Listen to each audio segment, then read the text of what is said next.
समझें, हम खुदा की बातों को समझें, हम खुदा के इशारों को समझें, हम खुदा के ज़हन को समझें, हम खुदा के दिल को समझें, हम खुदा के कलाम को समझें, हम खुदा की रूह को समझें और घोड़ों खच्चरों की मानद ना हो। खुदा को ज़रूरत ना पड़े कि वो हमें घोड़ों और खच्चरों की मानद काबू में करे। ये वक्त है, ये वक्त है और इस वक्त में हमने समझना है और इस वक्त को गनीमत जाने। जब तक लूसीफर आसमान के ऊपर था, उसके लिए वक्त था कि वो माफी मांग ले, वो तौबा कर ले। जब आसमान से गिरा दिया गया तो उसका वक्त खत्म हो गया, उसका फजल वाला दौर खत्म हो गया, उसके लिए ग्रेस खत्म हो गई। इसी तरह इंसान जब तक जमीन के ऊपर है उसके लिए ग्रेस है, ग्रेस टाइम है, उसके लिए फजल का दौर है, उसके लिए माफी है। जमीन के नीचे जब ही हो गया माफी खत्म, उसका फजल वाला दौर खत्म, ग्रेस वाला दौर खत्म। उसके बाद जो है अदालत का दौर शुरू हो जाता है। इंसान की जिंदगी में ऐसा ही होता है। इंसान की जिंदगी में जब इंसान होता है तो उसके लिए शरीयत नहीं है, उसके लिए शरीयत नहीं है, उसके लिए कोई हुक्म नहीं है, कोई कानून नहीं है, उसके लिए कुछ भी नहीं है। वो चाहे बिस्तर पे बैठा है तो बिस्तर पर ही मांग ले, जहां वो जा रहा है, जो वो कर रहा है, कुछ भी उसके लिए नहीं है। देखना, हम अक्सर मोटरसाइकिल में जा रहे होते हैं, गाड़ी पे जा रहे होते हैं, साइकिल पे जा रहे होते, छोटे छोटे बच्चे हमारे सामने आ जाते हैं तो हम चुप करके हो बादशाह राहत दे दियो, गुजर जाते हैं। हम उन्हें कुछ नहीं कहते, हम उन्हें कुछ नहीं कहते हैं। बड़े इंसान पे हमें गुस्सा आता है अगर वो रास्ते में खड़ा होगा तो उसके लिए, क्योंकि जरूरी है कि वो असूल को, कानून को, शरीयत को कबूल करे और उस पर अमल करे,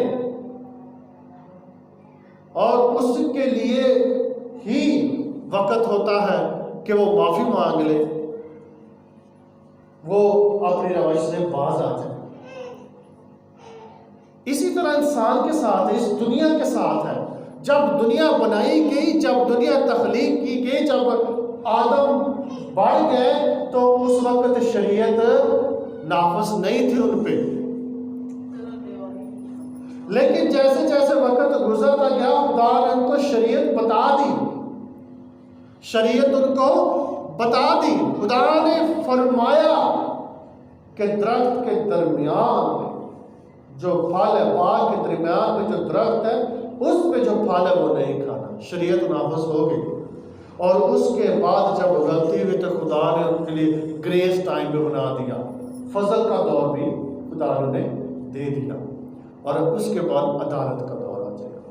आज हमें समझना चाहिए, आज हमें जानना चाहिए, अपनी रवश को समझना चाहिए, अपनी आदत को समझना चाहिए, अपनी नेचर को समझना चाहिए, अपनी फितरत को समझना चाहिए। हमारे अंदर सख्त दिल तो नहीं है, हमारे अंदर नाफरमानी तो नहीं है, हमारे अंदर जो जुल्म तो नहीं है। अगर ऐसा है तो फिर हम घोड़ों या खच्चरों की मानद हैं, और इस बात को कबूल करें, एक्सेप्ट करें और इस बात के लिए दुआ करें कि खुदा हमारे अंदर से ये नाफरमानी की रूह निकाल दे।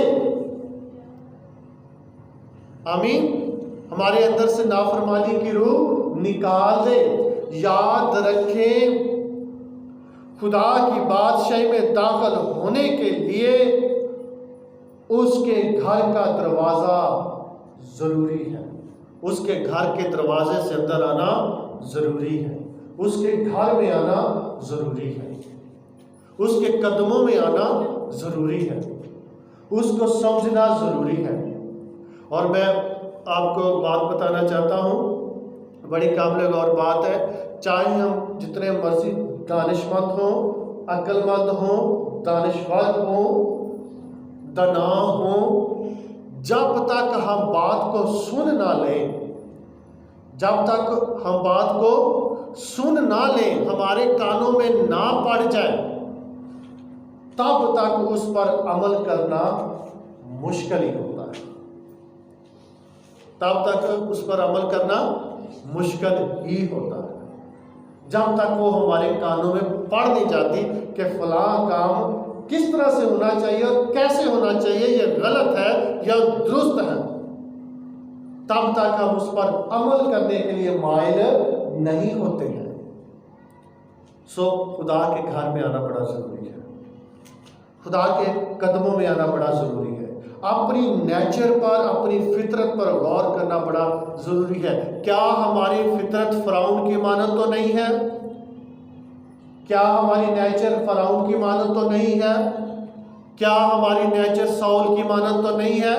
उसको सैमुअल बार बार कहता है कि जादूगरों के पास मत जाओ, जादूगरनी के पास मत जाओ, जो खुदा ने हुक्म दिए उसके मुताबिक करो। क्या हमारी नेचर ऐसी तो नहीं है?